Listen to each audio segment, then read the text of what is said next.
I'm Celia Weston, and you're listening to You Might Know Her From with Damien and Ann.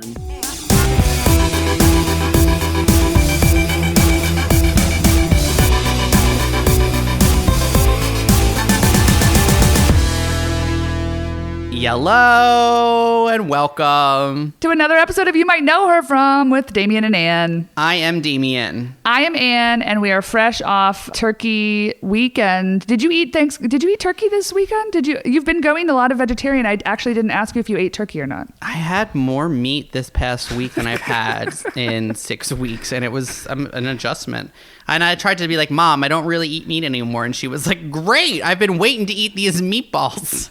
Like, I don't want to eat it. She gave you more meat than you ever wanted when you told her you hadn't been eating that much meat. Yeah, but we did have turkey. We also had like gnocchi. We typically have 3 courses, but we sort of modified it. But we still had 2 courses, which included homemade gnocchi, and then we had like turkey and stuffing and mac and cheese. And I love when you say gnocchi because it's like your Italianness coming right at me through the Zoom, and I love it so much.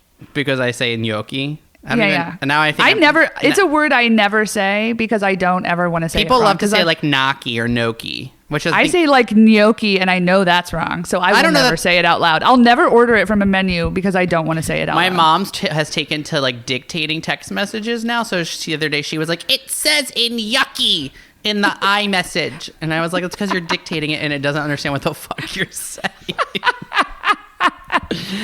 Oh my God, I love her so much. It sounds like you watched a lot of programming with your family while you were home. I also watched a lot of like good things, bad things, terrible things. I did watch the lesbian movie, The Happiest Season, directed by Clea Duvall. You also watched it? I sure did. I went on a journey with it because I texted you at like, I don't know, 30 minutes in, and I was like, I can't wait to talk about this with you. Have you watched it? And then like 8 minutes later, I was like, actually, I don't want to talk about it anymore because I got mad because I feel like I was like hopeful that it was. Here's the thing. I love The Family Stone. I also love This Christmas, which are like Christmas movies where like there's 7 semi-famous actors playing siblings, and they all are going home for the holiday. And so I had hopes that even if this was tonally uneven, like both of those movies, especially The Family Stone, that it would still be satisfying. But really, I felt like it was not, because I felt like you couldn't root for the family in question, and that was like you couldn't root for the relationship or for the family in question. Yes. This is to say you should absolutely go watch it. Hands down, you should go watch it. But it made me so angry. I was also like screaming at the TV silently because I was watching it with my partner and her family. So I felt like I couldn't really talk over it, but I was like screaming silently to myself about like when she was in the car and she told Kristen Stewart that like she didn't tell her family that she was coming out, even though she like told them that she told her girlfriend that she did tell them. It was a huge She did tell her girlfriend that she had come out, but like surprise, she hasn't, and they don't know about you, and you're my friend that I live with. I would have stopped the car and like gotten out. The whole thing was so maddening, and then it just like snowballed from there and got worse and worse and worse. Also, aside from Kristen Stewart, the only person I know that is queer in that cast was Aubrey Plaza, who was the person I was rooting for in the film. Oh, everybody was. I mean, Riley was so sexy and so good. I do like how many suits they put Riley and Kristen Stewart in because they both look so hot and so good. I really hated the lead. Sorry. I know that she's in San Junipero, which is like my gay blind spot. I haven't seen that episode of Black Mirror, and I know that's bad. And like maybe I will revise my statement about Mackenzie Davis after that. She's also a tall woman. Oh my God. Okay. Here's what it is that I forgot to tell you about. I haven't told you about this. Watching the movie, literally, I was shrinking into my seat because I realized that the height differential between Mackenzie Davis and Kristen Stewart looks like mine and my girlfriend's, and it is horrifying to look at on screen, and I was disgusted. And like 3/4 of the way through the movie, Hannah leans over to me and she was like, "Did you notice their height difference?" And I was like, it's us. It's gross. I can't even look at it. So it was very horrifying to see yourself on screen in that way. And also, Mackenzie Davis's hair is thin like mine is, and I feel like that's a wig, and that is not her. It's not a wig. I read that she dyed her hair. If that's a wig, it's a terrible wig. Her bangs, it looks so bad. She looked terrible. Honestly, she was like the least appealing like lesbian who clearly has beautiful bone structure that I've ever seen in my life, and it made me so angry. I was very into Jane. I felt like she was the one that I was rooting for, and I felt bad for her. Okay, here's the other thing. This is maybe taking this movie too seriously, but no such thing. I was annoyed that Victor Garber got the final say. We were talking about this with my family, like got the final say that like it was his okay for the family to like to like that. It wasn't that Mary Steenburgen would like have come around, but it was like Victor Garber. So like ultimately we're just appeasing the patriarchy anyway, which is total bullshit. I will say I never understood Kristen Stewart until the Charlie's Angels trailer came out, and then I was like, oh, she's really hot. I get it now. I'm very into watching her like blossom into a very, very, very, very gay person. And then getting to see her be very gay on screen was incredibly satisfying. So that being said, like I kind of am into Kristen Stewart now, I think. But the movie was terrible. Please watch it. Didn't you think that, is this spoiling? Should I not spoil anything? Who cares? Just say, if you want to skip over this part because you haven't watched the movie yet, go ahead. Spoiler alert. So I thought that like the third act, like the reveal was going to be that it was a love story about Riley and Abby, and of course. that would have been like, oh, okay, like you meet your partner in like the most wild ways. But the idea that, and then Abby also is like an underdeveloped character, but then she gets like a backbone and she's like, I'm not saying it's too late, bye. And I was like, oh, that's like kind of shocking. You stayed for so much, but then she leaves, and then literally 45 seconds later, comes back. Bad Wig shows up and is like, hey, I want to be with you. And I was like, I actually think that like the behavior in the last 6 days says the opposite. And yes, you can do everything in your own time. And yes, you're not a villain because you're not out. But also, Abby's allowed to stick up for herself. And also, like, Riley was the person who was like, yeah, I like was like open. And like, I don't know, maybe that's just Aubrey Plaza's like performance. But something about her was like, clearly this is the person you should be with. You're right. And we were talking about how the gayest version of that movie would actually be if Riley and Abby ended up together and the movie ends with like a flash forward to 2 years later and they run into what's her fuck bad wig at Pride. And then she's like with somebody else and they're like, oh, hey, that is how a gay movie would end and everybody would feel great about it. But instead it was like this super sad narrative where then like Abby's stuck with that shitty family at Christmas. And I was like, oh, no thanks. But anyway, it was still really great to watch lesbians on screen at Christmas. So I'm totally behind it, and I'm glad that Clea Duvall like wrote it and got it made, even though like I wish it was a different movie. She co-wrote it, right, with Jane. All in all, I'm happy for the representation, but I still want more. Either want more varieties and flavors of queer-centric films. Yes, so a gay movie can be shitty, and I don't have to like lament it. It can just be like a shitty gay movie in a stream of other gay movies that exist, and some are good and some are bad, just like every other movie. Absolutely, folks. We are actually dumbfounded with this week's guest. And I honestly, it took a lot to make it happen. And, you'll hear it in the intro of this interview where Celia Weston reveals the lengths that she went to make this interview happen with us. And I feel like it warmed our hearts. It really was like the greatest holiday gift that we could have gotten, because from the beginning of this show, Celia Weston was like a top 5 name, total representation of what this show is all about. You might know her from Celia Weston is in 1,000 movies that you've seen, 1,000 TV shows. She always shows up and makes everything better. And I felt that way about the podcast interview too. She was just so warm, so sweet. Shout out to Charlotte Rains. Thank you so much for making this happen. I wanted to bring something to your attention in this interview, and that is that upon re-listening, I realized what good vocabulary Miss Celia Weston had. And so not every word made the final cut, but just to give you an idea of the things that she peppered throughout this interview very naturally: bucolic, fallow, obeisance. I've never used that word in my entire life. And I think she pronounced it obeisance. And I thought, oh my God, I'm in the presence of greatness. But it was not pretentious. It was like so beautiful, so smart. She was so engaged. I was just completely impressed with her from start to finish. You might know her from Dead Man Walking, In the Bedroom, Junebug, Alice, The Talented Mr. Ripley, How to Lose a Guy in 10 Days, Igby Goes Down, Far From Heaven, and The Village. We are very excited today. We are here with award-winning actress Celia Weston. Celia, thank you for being here on You Might Know Her From. I'm so delighted, and as I just confessed, I am a cyber virgin. This is my first podcast. I have no internet. I have no computer. My lovely goddaughter has hooked me up with you today, and that's by her gratis and her family's home that I could be with you, because I am not touching anything. Yes, shout out to the great Charlotte Rains who really helped produce this event for us. Okay, Celia, we're going to come in super hot here, as we often do. You were nominated for an Indie Spirit Award for your impactful performance as the mother to one of the victims in Tim Robbins' film Dead Man Walking, starring Susan Sarandon and Sean Penn. You also play one of Sissy Spacek's neighborhood friends in Todd Field's In the Bedroom. So as I was revisiting both of these movies, you have to break down opposite the star of the film. So what we would like to know is, what is it like when you have a supporting role in a film and you have to show up to set and play such an emotional scene opposite the lead actor of that film? Well, it's not instant coffee. I'll say that. It's really about living it. I think really acting across the board is that you live the truth of it as you're doing it. This is where the elusive word technique comes into play when you're a young actor and everybody talks about it and you go, where is it? Can I order it online or what? But you have to come to find it for yourself, what you need to do to protect being able, especially when a camera's rolling, living it as if it's the first time it's happened to you. And on Dead Man Walking, the first scene that was shot of the whole production was the scene where those parents are being interviewed by Sister Helen Prejean, played so beautifully by Susan Sarandon. And Susan was so generous. I'm going to tear up thinking about this.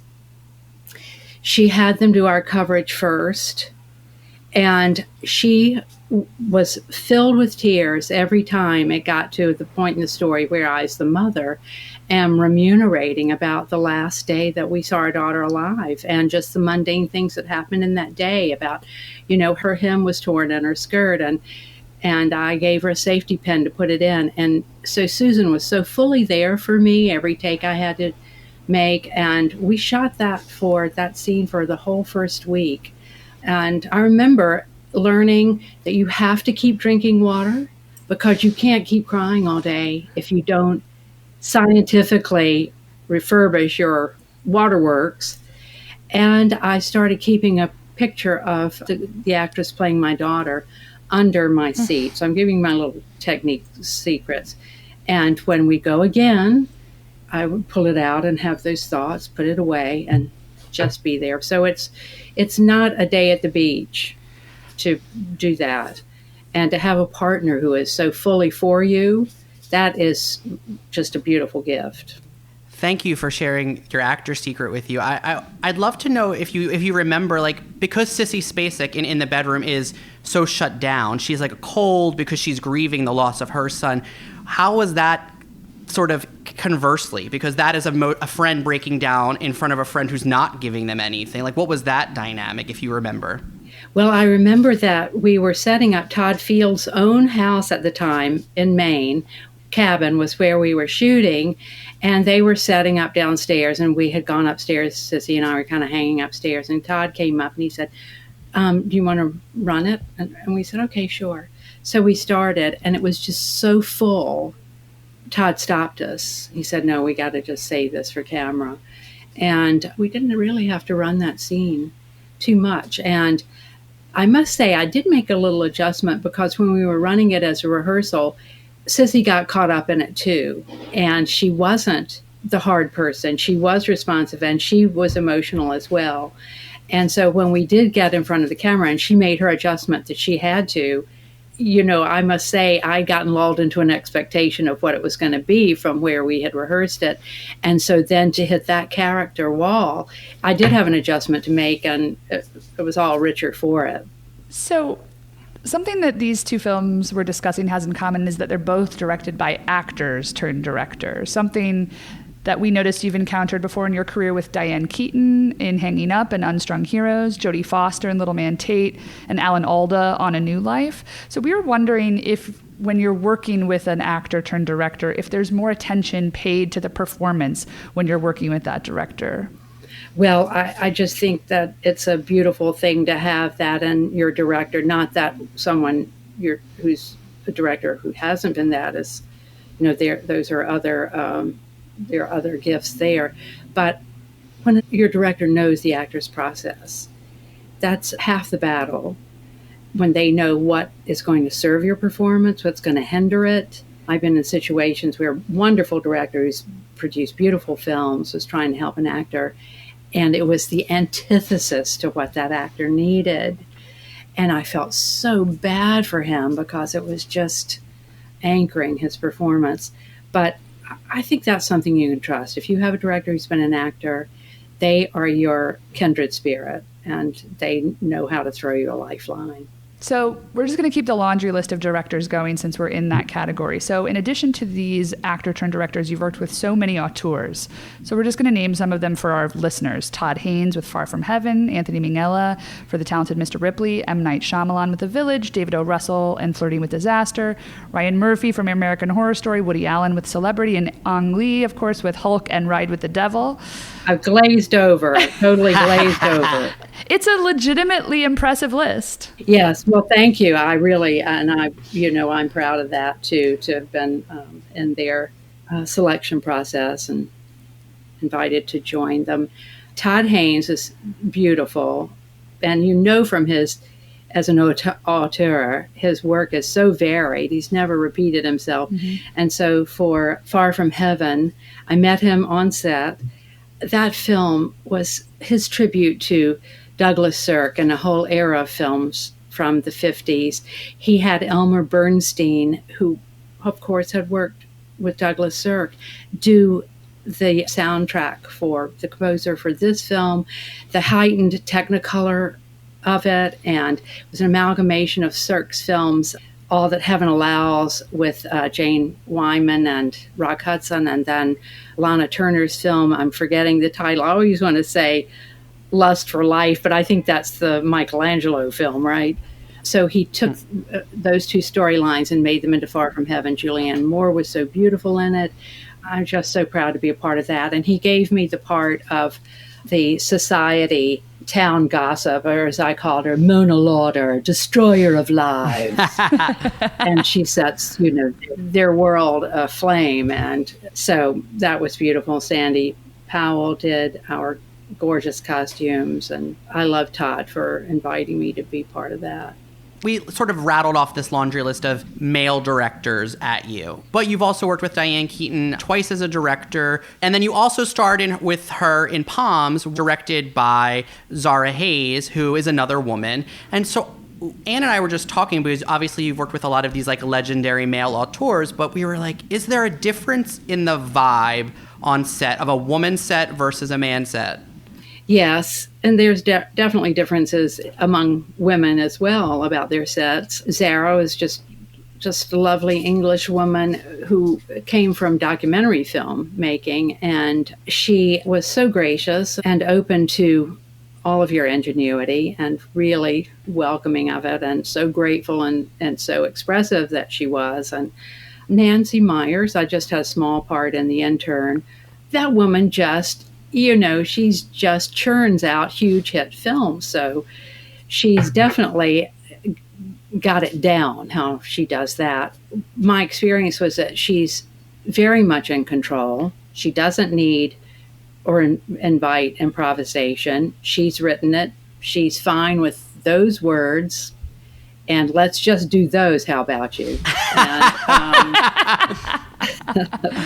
so, that was, I must say, I hadn't been in a situation that way, because I just so often felt like I was hired because, my ability to bring that ingenuity. And if there's an opportunity for improvisation, it's really welcomed. And so that was very different from that. I think Anne Hathaway and I tried that and had a lot of fun doing it. And I think the crew enjoyed it for a period of time until over the set we sort of heard, what are you doing? And so we didn't do that anymore.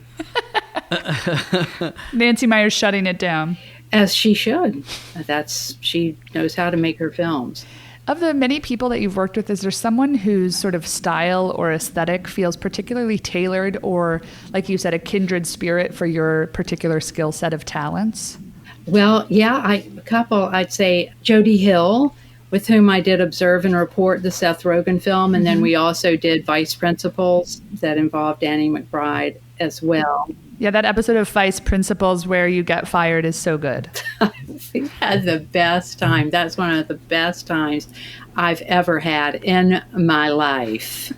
And we did it so many different ways. And Bill Murray was off to the side and came around after we had, they were resetting, because Jody would just come up to me and say something, whisper in my ear, we're going again, destroy the office.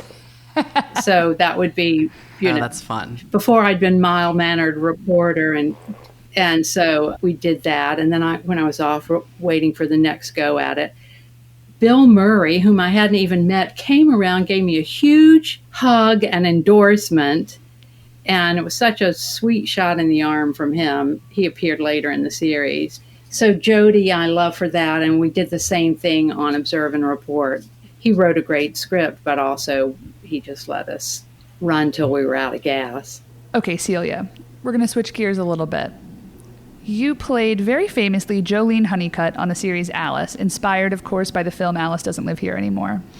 You joined the sitcom in season 5, and Hollywood lore says Alan Shane, the president of Warner Brothers Television, saw you performing in Loose Ends on Broadway and pursued you for the series, even though you had an offer out for another TV series by the little name of Private Benjamin. You've said that originally you didn't want to take the role and felt that it eventually hurt your film career, but that the money was so phenomenal that you just had to do it.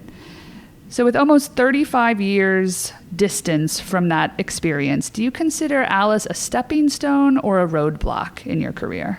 Well, it gave me financial security for life. It gave me a lovely Upper East Side co-op apartment. So I'm grateful for all of that. But I must say, I did go to television at a time when other doors were open for me that closed for a period of time. And I had the world's greatest agent, Jeff Hunter, who was on his own at the time. It was before his merger with California firms. But I had 2 really fallow years after that, where my own agency, now the merger with the LA people, I heard from right before I ended up leaving that agency and moving on, an assistant who was leaving called me and several other people and just said, I want you to know, Celia, what's happening for you here is that you've been put in a pile for TV only. They're not seeing you for anything else. And I thought you should know that. And she called a couple of other people, and one who is a close friend, and I chatted, and we both left the agency that day or the next. And that's when life really turned around for me, was after I realized I had to pull up stakes. And it had nothing to do with my devotion or love for Jeff Hunter. He was trapped himself now in this merger with conglomerates. And so it was a big life lesson, and it took me a while to get my footing again. I moved back from Los Angeles as quickly as I could to New York and chipped away to get back to the footing I had before I'd gone to sitcom television. I appreciate the work that I got to do there, and I certainly am indebted to the financial security of it. But at that time, it closed doors. It's not like now. It's not like even with Friends, when they ended up making $1 million an episode, and on hiatus, they go to star in a huge studio film. No other doors were open. If you did a sitcom back when I did one, no theater, no films. No. Was there a catalyst you feel like that kind of helped you get your footing back, maybe opening up doors for, like, was it your Tony nomination? Was there something specific that you felt like shifted, or was it just, I don't know, grinding away or new management or whatever? It was a young agent at my then new agency who called me and told me about this film that was being made, Dead Man Walking. And I was cast in that film. And then, life changed. Yeah, and you got good notices for it, where you were nominated for awards, yeah. And it was up for like 8 Oscars, and everyone thought it was going to win Best Picture, and it lost to, what was the name of that film that Mel Gibson did? Braveheart? It lost to Braveheart as Best Film. Yeah. Boo. Is that the one I had I didn't even know what the Spirit Awards were when my agent called me and told me I had a nomination. I didn't know what they were. I'd been so out of the loop. Yeah, that sort of was a big shot in the arm. Okay, Celia, you play what Anne and I are calling a fancy lady in the aforementioned Palms. We think that's like sort of one of your specialties, as you also play fancy, wealthy, well-bred in Far From Heaven, The Talented Mr. Ripley, K-Pax, Igby Goes Down.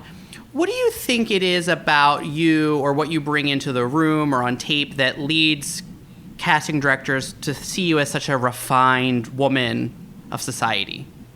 Gosh, I don't know. I don't think in terms of what they are seeing, but of course, I was raised by a Southern lady and was oppressed by a Southern lady about my behavior. Choosing to be an actor, for starters, my mother was mortified. And when I first came to New York, and my mother would say, and I was waiting on tables, of course, which almost put my mother in the grave, that I would be waiting on a table. And I can remember her saying, what am I going to tell people when they ask what you're doing? I mean, if I run into somebody at the grocery store, I can't say you're waiting on tables. And I said, well, tell them I'm doing that to be an actor. I'm being an actor. I've went to graduate school. I'm trying to have an acting career. I'm waiting on tables until and she said, I'm just going to tell them you're a hostess in a tea room. And I said, well, Mother, I think tea rooms went out with Annie Macasser's. So that was always a hard thing for her to swallow. But, that's who I was raised by. So that's on tap for me. And this is not very ladylike of me to tell this story, but I will since we're on this subject. But I remember doing Alice and Nancy Walker. Do you remember Nancy Walker? You're so young. No, from Rhoda, of course, and beyond. And huge film career back in the late 30s, early 40s, through the wartime. She was, big character, musical actress. She was directing at that point, and she directed several episodes of Alice. And I remember just out of the blue one day, she just came up to me and she said, Celia, I want to tell you something. You're a real lady. There are a lot of people around here who think they're ladies, but you're a real lady. I was so touched. I thought my mother would be over the moon to know that I received a remark like that.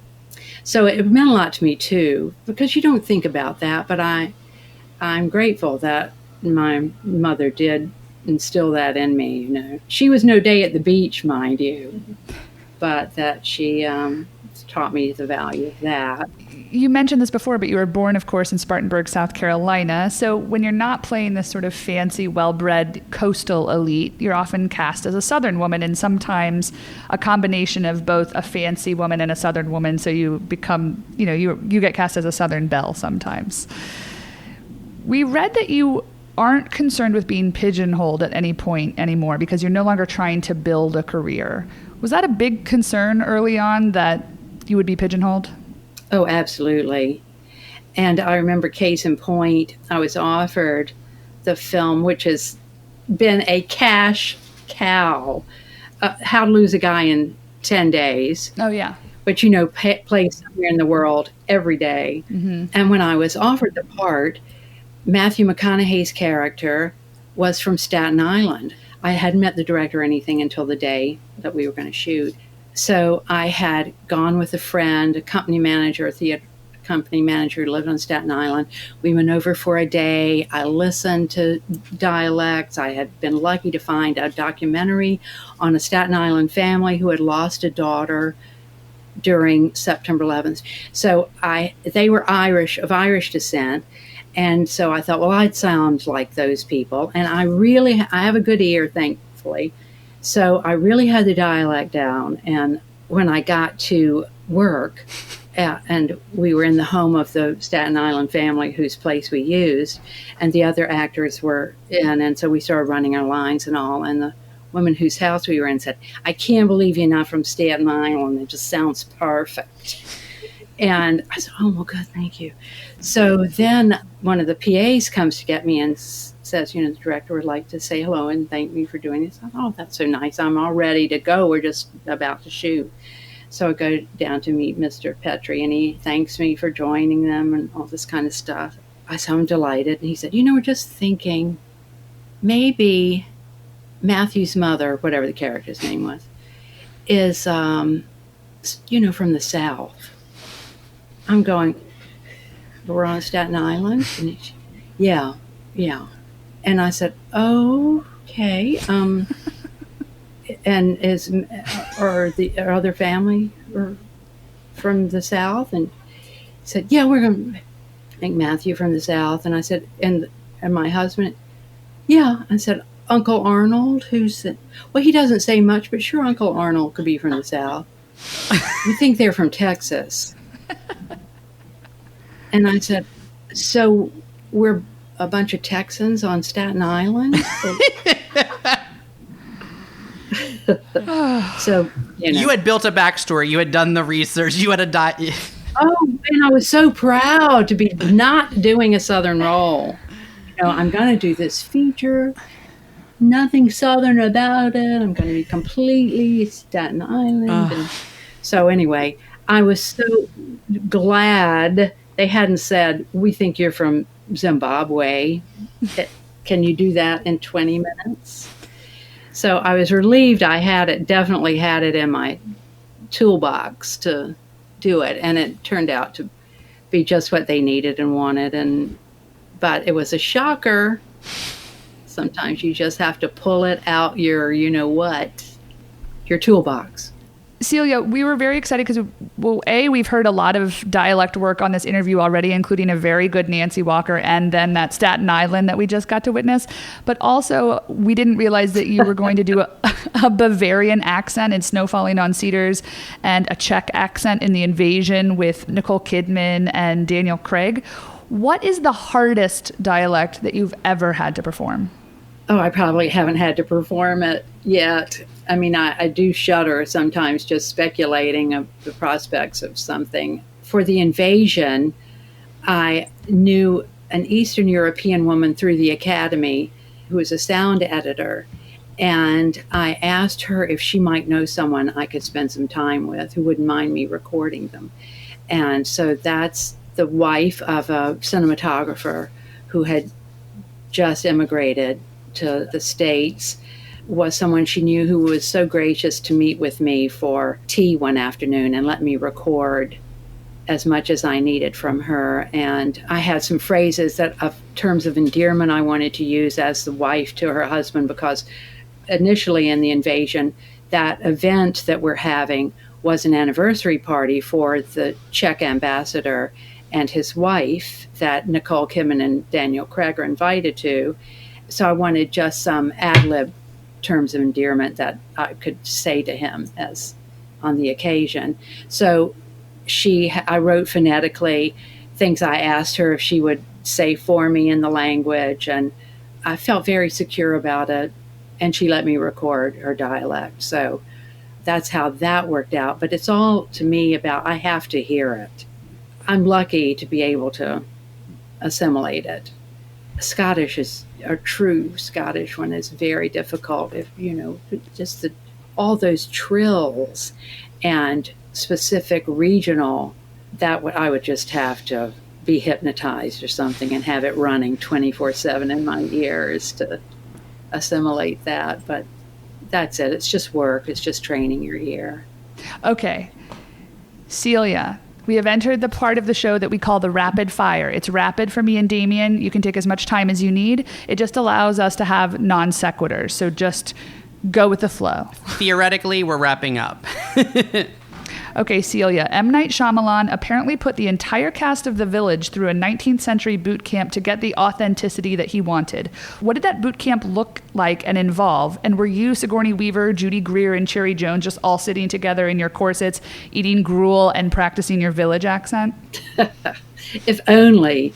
No, we did camp at a scout camp in New Jersey, and it had just turned like winter cold when we were in tents with platforms, and they did put some kerosene heaters or something in our tents, and we had quills and India ink and parchment paper and water bottles where we could heat water on our fires, our respective fires, girls in one section, guys in the other. But as it turned out, in the girls section, I don't know how the others drifted, but it was only Sigourney Weaver and I in the girls section, and Brendan Gleeson drifted over, and we'd fireside chat all night, the three of us. That was wonderful, I must say. I adore Brendan to this day. we could hear the men at a distance, usually overwhelmed with William Hurt at the forefront. So we did do that. We had outdoor bathhouses that we did use as the latrines, which had not been sump pumped since the end of summer camp, I don't think. So that was a pudding. And we were supposed to shower out there too, but I must say that we sneaked into, there were other like municipal buildings to the camp, for administration, that sort of thing. And there was an indoor shower, and we sneaked in and sneaked out and had real hot showers in privacy indoors. So we got around it a little bit that way. But we learned to make fire. We did weaving, made baskets. I loved it as a kind of arts and crafts person. I really loved it, and tried to make butter. Never happened. I think we tooled some leather. It was kind of an exceptional, doesn't happen often. Oh, and plow horses, the term horsepower. Yeah. I completely appreciate that now after trying to manage farm horses, which are huge. I mean, they dwarf the Budweiser horses. And they know their plows, they know their rows, they know when to turn, and you hang on for dear life. I mean, it's like a cartoon, like you are a matter that's waving in the wind. You're airborne behind the plow of these horse-powered beasts. So, we did it all. I loved doing that, I must say. I don't know that it served our work, really, but it was fun. Okay, Celia, you are only 10 years older than Tom Cruise, yet you were cast as his mother in the action comedy Night and Day. What the fuck is wrong with this industry? I've been the mother of a man 4 years younger. I mean, since like mid-40s to 50, it's changing. This is #Me Too, and women in any controlling positions, certainly as directors or as DPs, you just suck it up, honestly. Because I remember thinking, when men are evaluating the situation, it's indiscriminate. If you're over 45, you're somewhere near menopause, you're 70. 45, 70. I've played the wife to men who could be my grandfather more than once, like maybe 4 times. Terrible. But I haven't minded because I had a great role. It was an opportunity. If no one had a problem with it, thank you. I'm glad to have had the performance and the residuals. Thank you so much. There it is. Okay, Celia, you play Lady Ambrosia on an episode of The Blacklist where you throw children down a well. Spoiler alert, at the end of the episode, your own son throws you down that same well. Longtime listeners of our podcast know we often play a game that goes something like this. Celia Weston, if you fell down a well and the only people's numbers you had were the cheerleaders from Palms, who would you call first? I'll list them. Diane Keaton, Jackie Weaver, Pam Grier, Rhea Perlman, or the late great Phyllis Somerville. Well, it would be Diane, because I've worked with her 3 times. I have a relationship. I think she might be too nervous to help you, Celia. She wouldn't. She would know who to call, and they would take her call. So there's that. There you go. Okay, Celia, you recently co-starred in the movie The Secret, based on the best-selling book, with Katie Holmes and Josh Lucas. Tell us, please, and be honest, were you contractually obligated to believe in the laws of attraction? And if so, what was the last thing you tried to will into existence? I didn't even understand that about the film, honestly. I just played what was real to my character, and that's what you have to do. I love it so much. Start from a real place and go for it. And I guess it served the film the way they wanted to, or Andy Tennant would have said, "What the are you doing?" So, I just made the relationship real, and the love for the people, wanting the best for them, for my grandchildren, for my daughter-in-law, just wanting happiness for people. And so it was a simplicity and a purity in that simplicity, I think. Yeah, you act it. You play Cate Blanchett's Aunt Joan in The Talented Mr. Ripley and watch Tchaikovsky's Eugene Onegin in an opera box with Kate and Matt Damon, while the camera does a close-up of a single tear rolling down Matt Damon's face. The question is, sitting right there, feet away, did Matt Damon produce that real tear, or did he need eye drops or a tear stick? Oh my gosh! Well, I wouldn't tell if I knew. I knew you weren't. I knew you. Know that.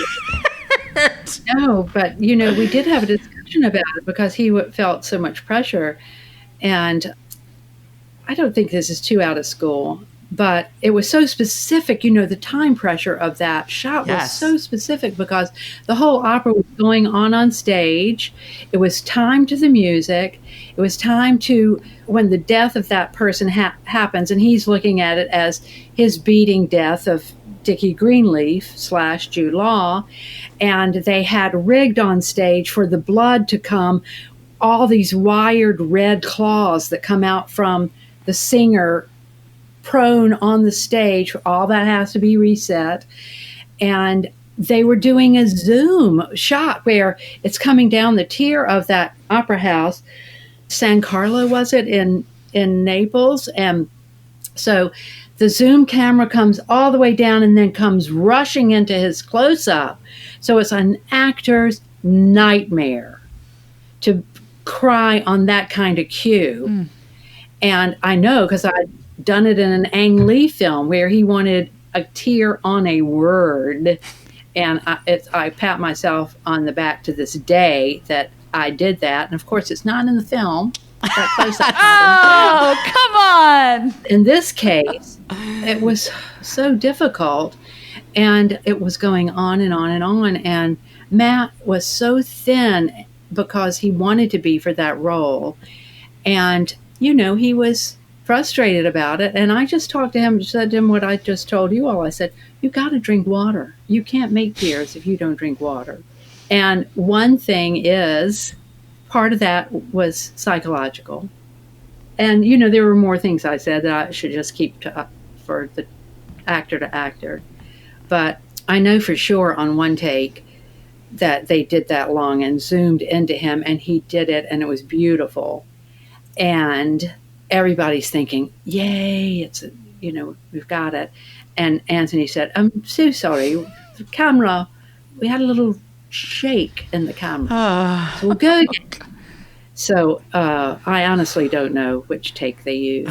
But thank you for divulging on that. Thank you for sharing that experience of that movie, which I just watched for the first time and was very swept up in. So thank you for sharing. I can't walk away from that film. Once I come across it, just surfing through, I just have to go, do you want to go here? Because you're going to be here 2 hours now. Yeah. You can't not watch this now. He was a beautiful filmmaker. Mm-hmm. Okay, Celia, we've come to the end of the show. We have one last very stupid question for you. So please bear with us. Okay. Hope I can live up. You already have, Celia. Here we go. Okay. During your run on Alice, you participated in Battle of the Network Stars, which was a competition series where TV stars from ABC, CBS, and NBC would compete in various sporting events. Your CBS team included Richard Dean Anderson, a.k.a. MacGyver, and Charlene Tilton from Dallas. You guys ended up beating ABC, which had Heather Locklear, and CBS, which had Kim Fields and Michael J. Fox. Can you just tell me from that experience, who surprised you athletically? And was this fun, or was this an absolute nightmare? Oh my gosh, it was a cash cow for starters. I'm not even going to tell you how much money we won for 2 days of running around Pepperdine University. Okay. What happened to me, I don't know if you remember this, but in training for the touch football, when I was in training, my form was so impressive. I was going out for a pass, and I was going to try to do like a poster, like a Frank Gifford poster, receiving like this. And the ball, and I'd been catching all day. I was like this. My pinky got in the way of the football and broke my finger. Oh. It popped this way, that way. So that it was popped back, I thought, I'm going to have to, resign from this. I went to the emergency room. It turned into a kielbasa sausage. I went to the emergency room in the morning and it was broken, blah, blah, blah. But they said, no, we'll just tape it out. We'll just, we won't do the swimming event. So I did the other things, and they taped me onto the bicycle relay because I couldn't hold it. Oh, my God. So I was taped. Oh, my. I'm thrilled that I did it, and I don't remember being disappointed by anybody. I think I was pretty impressed, and I was so happy I didn't have to get in a bathing suit because they had sent me anatomically correct falsies to put in my tank suit. What? That is sick. I thought, really? So I didn't break my finger so I wouldn't have to wear a tank suit with anatomically correct falsies. But I was so happy that I was eliminated from the water sports. It was fated that pinky would break. I'm so glad. Yeah, angel on my shoulder. A lot of times. Celia Weston, I can't even tell you how pleased we have been to have you on You Might Know Her From. This is a huge coup for us, so thank you for joining us today. Thank you for having me.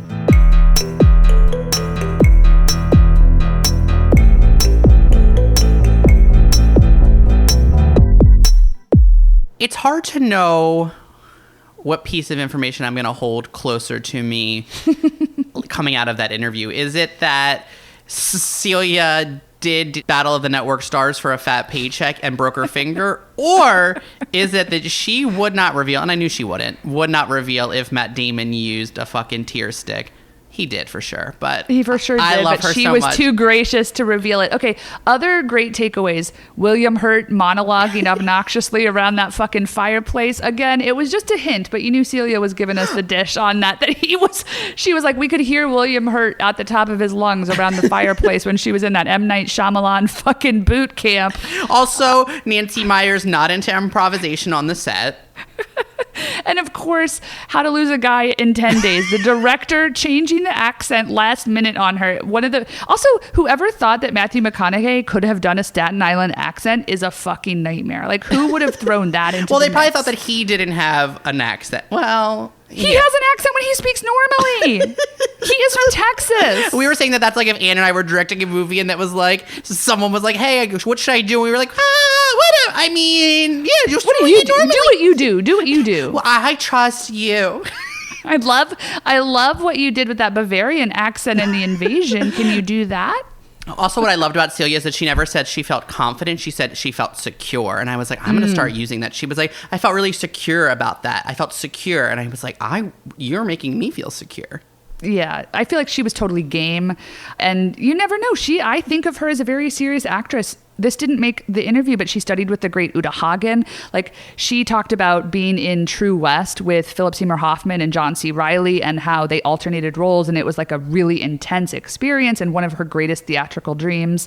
I take her work very seriously, and I think she does too. That being said, she was a total blast and gave us some dish. So much. And so I feel like there was so much that there's things I think to come in the future. We like her theater career, and just there's like a lot of things, and that she was Mike Delfino's mom on Desperate Housewives, which that didn't make the final cut, but it is a cool segue because our guest next week also was on Desperate Housewives and went toe to toe with Lynette Scavo, played by felon Felicity Huffman, who it's like, I think it's Parker who's it's not the twins, so I think it's Parker bribes a little girl with a cookie or something, or vice versa, for a little girl gets bribed with a cookie to and flashes him. I don't know. He's like a 12-year-old or whatever.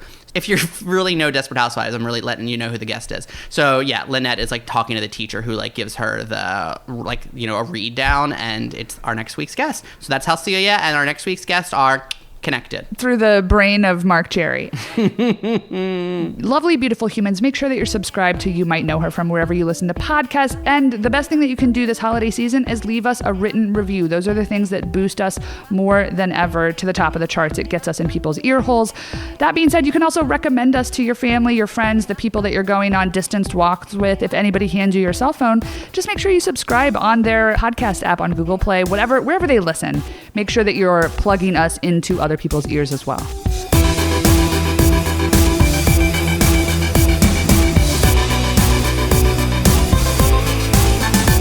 You Might Know Her From is produced by us.